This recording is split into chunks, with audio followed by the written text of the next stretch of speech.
Nos principais peiraos, como é o caso do de Ribeira, que concentra a maioría dos barcos da baixura da zona, boa parte da flota permanece estes días amarrada. A chuvia, o vento e principalmente o temporal no mar provoca que moitos mariñeiros opten por quedarse na casa ante as complicacións existentes para poder desenvolver o seu traballo.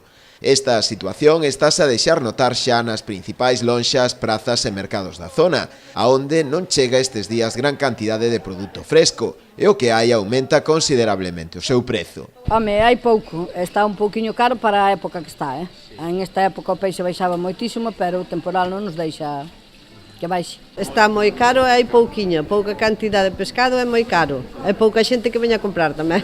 De momento ainda hai moi pouco, mas vai moi caro. A ver, se empeza a haber algo máis. Se o tempo axuda, empeza a haber algo máis. Porque de momento o pescado anda moi caro. Home, por exemplo, o rapante que se estaba vendendo a mellor a 14 está a 17, entonces é un pouquiño caro. O chopo ahora debería de estar moito máis barato, o lenguado igual, todos os pescados deberían estar máis baratos.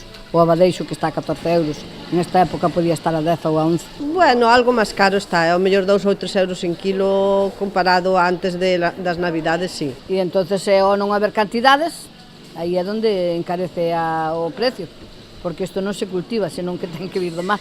No inverno non se pode buscar moito, porque en realidad hai que depender do tempo e do que podan pescar os pescadores.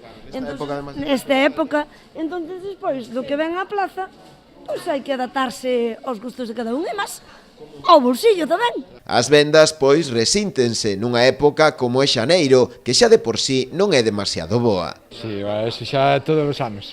Eso, ainda que haba pescado ou non haba, enero xa sempre é un mes, si un mes floxo.